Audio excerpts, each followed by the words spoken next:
แต่ว่าสอบซีนีแมนล่างเดล่าง ตัวไหนล่างตัว ลูก นี้ ค้าเขาเราหันไปได้ล่าง อืมเพราะว่าตอนแรกคิดว่าปอแม่นเครื่องปั้นปูนนั่นแหละมือเพราะว่าตอนแรกนี่คิดว่า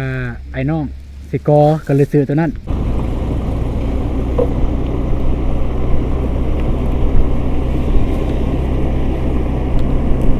สบายดีฝากเครื่องเด้อคือเก่าอ่า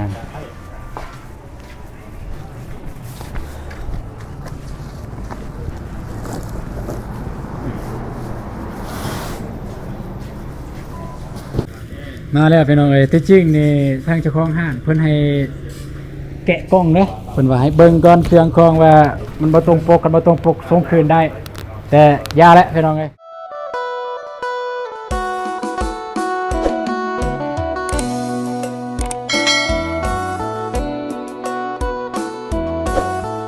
เปิดผ่ามาก็อยู่เฮือนเด้อพี่น้องเด้ออยู่อันน่ะนี่อยู่เฮือนอยู่ซานนี่ล่ะพี่น้องเนาะพอดีบ่ตูนก็มาแต่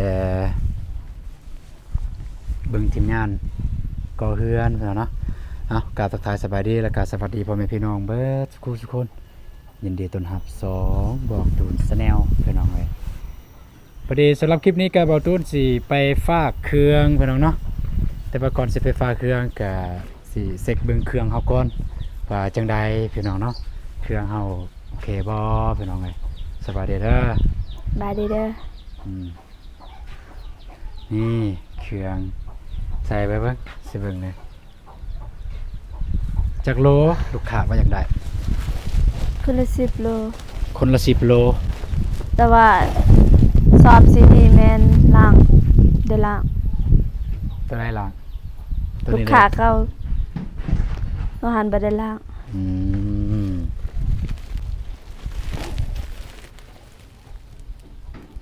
รวม20 โลพี่น้องเอ้ย20 โล ฮอด20 โล โอ้ยอยู่พุ่น22 โลแล้วอยู่พุ่นอยู่นี่แข็งแต่สิ่งนี้แข็ง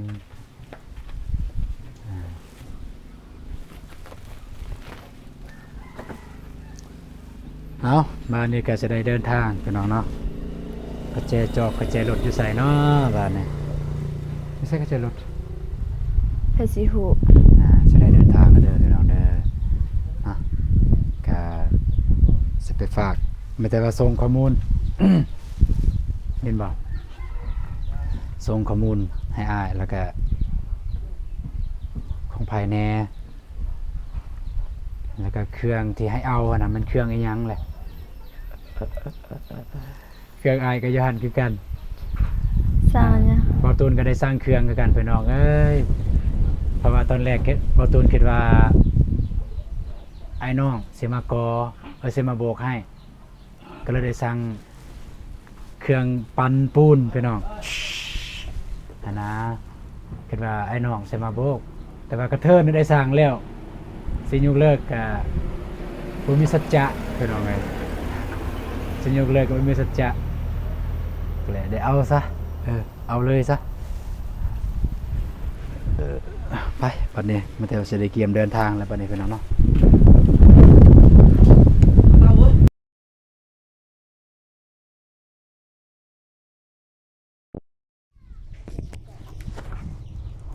โอเคได้แล้ว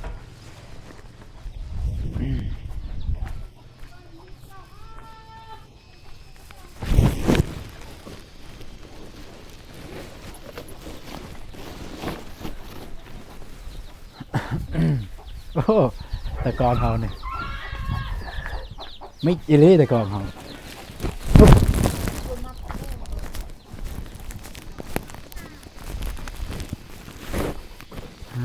อยู่ทางได้แล้วสำเนียง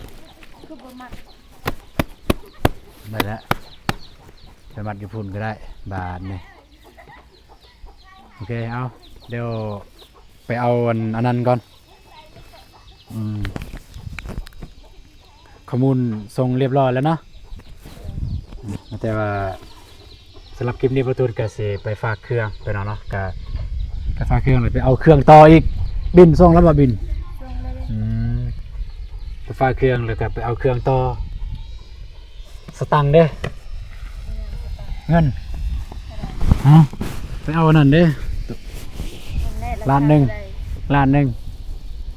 บ่ฮู้ว่าร้านนั้นเพราะมีอยู่ค่าฝากลงไปสำค่าฝากเบิดเงินคำลงทุนเฮ็ดเฮือนเฮ็ดซานเอ้ยพี่น้องเอ้ยตอนนี้ในโตในบ่ตูนน้องบอกในฮอดอยู่บ่5 ล้านคือสิบ่ฮอด นับ 1 2 3 4 5 6 7 8 9 10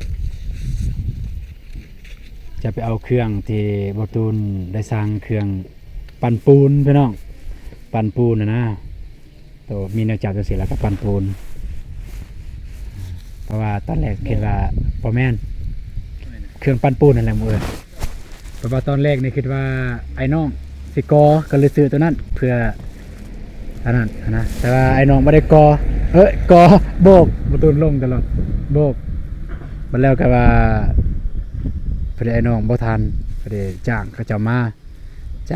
ก็จะเป็นตรงกระเทินได้เอาก็เอาเลยซะสิยกเลิกก็บ่ได้มันบ่คือเพราะว่าเพิ่นติดตามเฮาเพิ่นเบิ่งเฮาเด้เพิ่นเบิ่งใน YouTube อ่ะนะเพิ่นเคยเห็นเฮาเด้ผู้ซื้อหั่นเคยเห็นเฮาย่านว่าเพิ่นสิประจอกประจานเนี่ยโอ้ยหนักแล้วบัดน่ะ ก็ต้องได้เอาเลยพี่น้องเอ้ยบ่ได้ใส่มือนี้ก็เอาไว้ใส่มือหน้าเผื่อว่าผู้ใดอยากจะเฮ็ดเฮือนเฮ็ดซานก็เจ้าก็มายืมมาใส่หรือว่าเฮาไปซอยผู้ใดในกรณีว่าเฮ็ดเฮือนเฮ็ดซานหรือว่าเฮ็ดห้องน้ำเฮาก็เอาไปใส่ของเฮามีเนาะเดี๋ยวไปเอาหมวกกันน็อกก่อนบ่มีหมวกหยุดก่อนก็ได้บัดนี้พร้อมพี่น้องไปพร้อมเดินทางแล้วเด้อเอาไม่แต่จะลืมติดตามเบิ่งนำกันในการเดินทางตั้งแต่นี่ไปฮอดพุ่นเป็นจังไดพี่น้องเนาะไป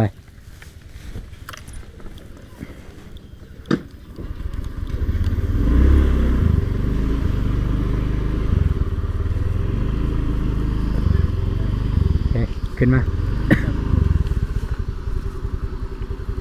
พอดีมากับด็อกเตอร์เด้อพี่น้องเด้อนี่แหละผู้เตรียมประตูมาเกินด็อกเตอร์เพิ่นเรียนอยู่เวียดปีใดแล้วปีนี้ปี6ปีสุดท้ายปีหน้าปีสุดท้ายปี7เพิ่นเรียนแพทย์ตัวไปเนาะนั่นบ่กลับมาไวๆเด้อจักหน่อยลูกเกิดแน่ จะได้ปรึกษา เอานี่ประมาณเดือนใดกลับพุ่นเดือนเดือน 1มานี่ในเดือน 1บ่สิเมื่อพุ่นสิเมื่อเพิ่นเดือน8วันที่22โอ้แสดงว่าสิได้เมื่อได้หั่นไปกันเด้ออย่าลืมได้อ้ายบอกกันตัวไปหาสร้างกันบางเทื่อบ่ได้กลับไว้นะก็เลยให้น้องเพิ่นได้ให้น้องบ้องซื้อดอกไฟพี่น้องเพราะว่าสร้างเพิ่นต้องการเพราะว่าสร้างเพิ่นสิเฮ็ดกลางคืนเลยเดี๋ยวบ่ตุนกลับมาแต่ท่านสิกลับมาอัปเดตให้พ่อแม่น้องได้เบิ่งว่าสร้างเพิ่นเฮ็ดกลางคืนเลยบ่หรือว่าจังไดไปเดินทางว่านี่ก็อย่าลืมติดตามเลยเด้อพี่น้องเด้อตั้งแต่นี้ฮอดพุ่นเลย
จะสมองเต็มหัวจะส่วนเด้อพี่น้องเด้อ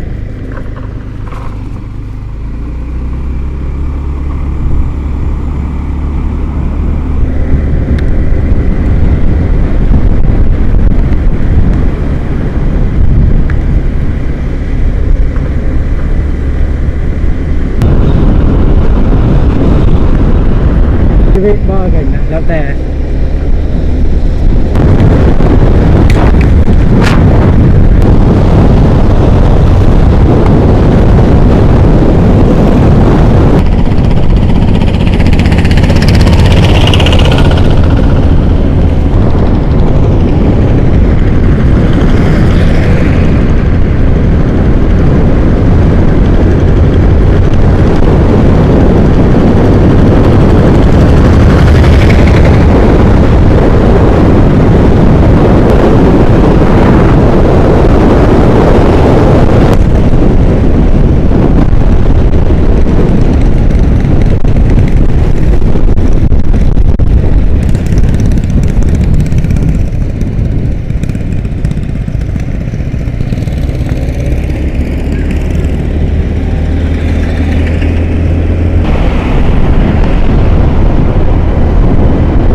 ฮอดแล้วฮอดแล้ว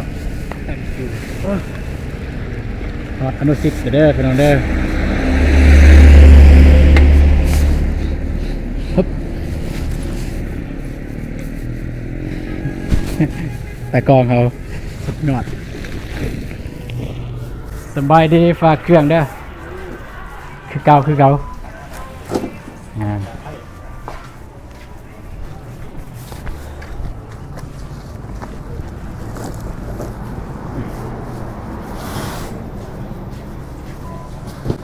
ใส่โทรศัพท์เจาะตัวข้อมูลอยู่ในเด้ไม่ได้รหัส 2 4ต่อ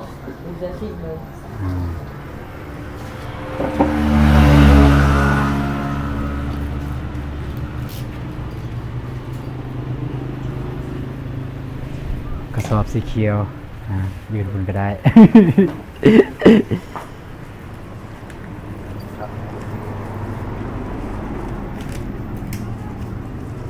โอ้นาทมเมื่อบ้านนาทม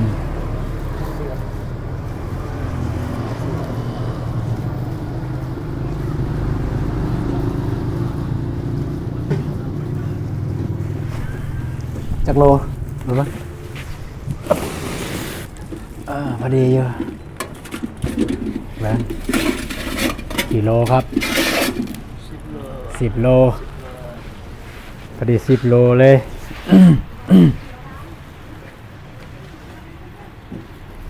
คนนี้11กับจัก คนนี้11กับจัก 10โล 10 โล ไปบอกข้อมูล ข้อมูลทันเนาะโอเคตัวนี้เนี่ยมันฝากไปบ้านนาทมเมืองไซธานีนครหลวงเวียงจันทน์ คิดได้เลย ให้เราเลยปะ ได้เลยว่า มาจัดการเลยเป็นบอกให้เจ้าจัดการเลยตัวนี้เนี่ยมัน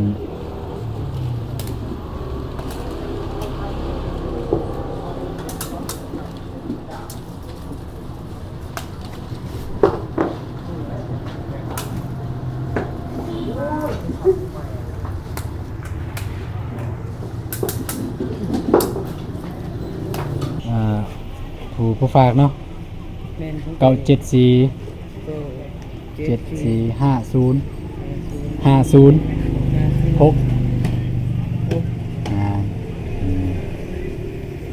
แล้วก็ผู้รับในแมัน58370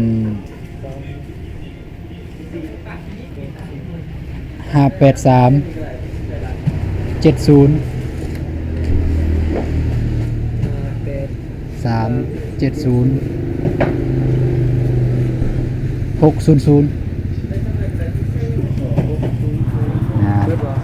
หมดแล้วแล้วก็โอ้ตัวนี้บ่ฮอดเด็ก10โลได้ตัวนี้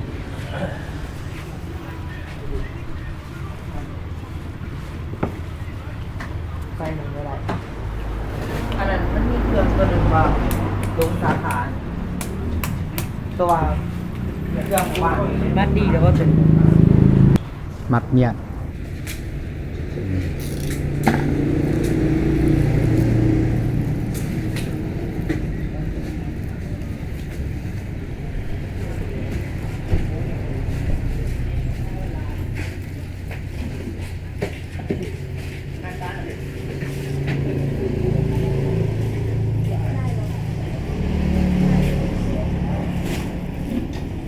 โอเค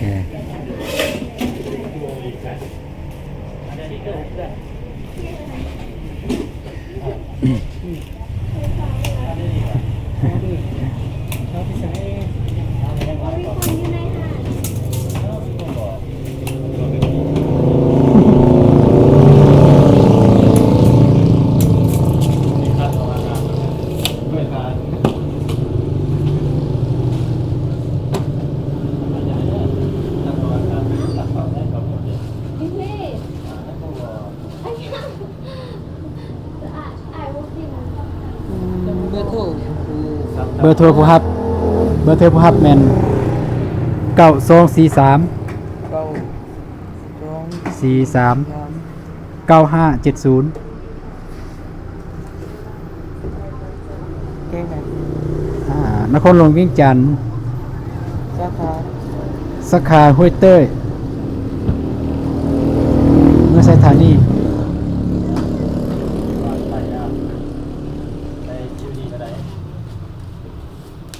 เมืองสถานี ตรงได้ตั้งเว้ยเต้ยไปธานีเนาะ งานบ้านห้วยเต้ยเมืองสถานี ไปทางคือเรา ปลายทางคือเก่า ปิดน้องแน่ปิด โอเคเอาเก็บหนึ่งก่อนเดี๋ยวสิเอาบินพอดีบินบอตูนอยู่ในนี้เห็นไหม เว้ยเต้ยกับหน้าโชว์ มือกองบอตูน นิ่งอีหลีโอเคพี่น้องวันนี้ก็ฝากเครื่องมาที่เรียบร้อยแล้วแล้วก็สิเอาเครื่องต่ออีกพี่น้อง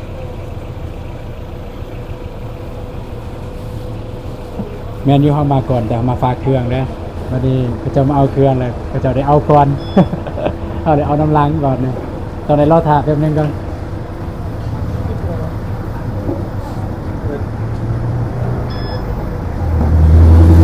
ได้แล้วป่ะได้แล้วป่ะเป็นเครื่องไอ้นะฉันซองบินเด้อซองบินกับบินน้อยหัน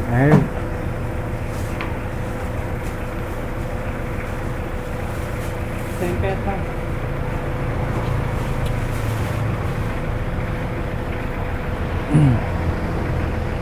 เจ้ากำลังมาแต่ส่วนนั่นมาแต่ส่วนเอาไม่แต่ว่าเราถ่าก่อนเพิ่นเอาไว้ให้พนักงานเพิ่นเช็คเบิ่งเครื่องก่อนแล้วเพิ่นเช็คแล้วเราจึงเบิ่งนำกันว่าแม่นยัง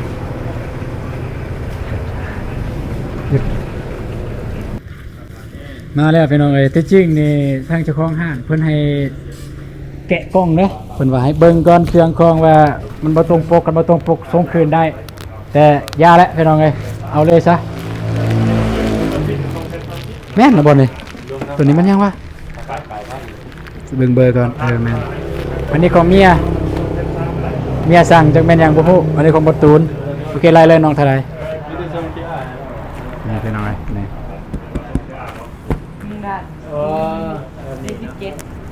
1,47,000รวมค่าฝากเนาะฮะสแกนแล้วละเดี๋ยวเอานับกัน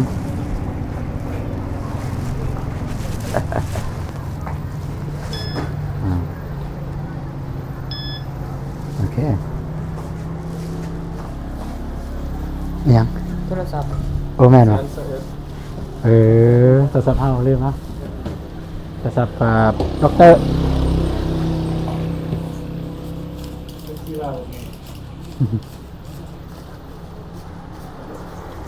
ตอนนี้ยัดใส่นี่เลยมื้ออื่นสิแกะเบิ่งน้ำกันพี่น้องหน้าตาเป็นแบบใดแต่ว่าตอนนี้นี่แกะแล้วเห็นแล้วนี่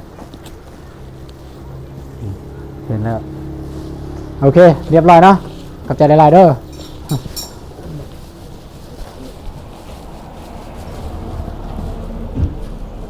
มา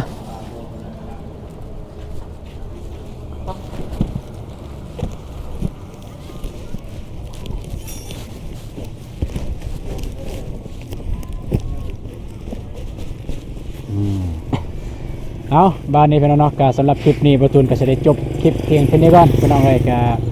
บ่ได้มีอย่างมากมายบอตูนมาฝากทั่วดินให้ลูกค้าทางน้องบองเพิ่นผู้ว่าทางใดแน่เพื่อผู้ว่าของไผแน่แต่ว่าน้องบองเพิ่นลมน่าจะแม่นของผู้ใหญ่แน่แล้วก็ของลูกค้าแน่ที่ฝากไปให้นี่เนาะแล้วก็มารับเอาเครื่องที่เมียเพิ่นได้สั่งไว้แล้วก็เครื่องที่บอตูนสั่งมานี่แหละในกล่องนี่แหละเดี๋ยวมื้ออื่นมาเบิ่งนํกันเลยจะใส่งานแบบใดพี่น้องไปพี่น้องเจอกันในคลิปต่อไปเด้อสำหรับคลิปนี้บ๊ายบายไป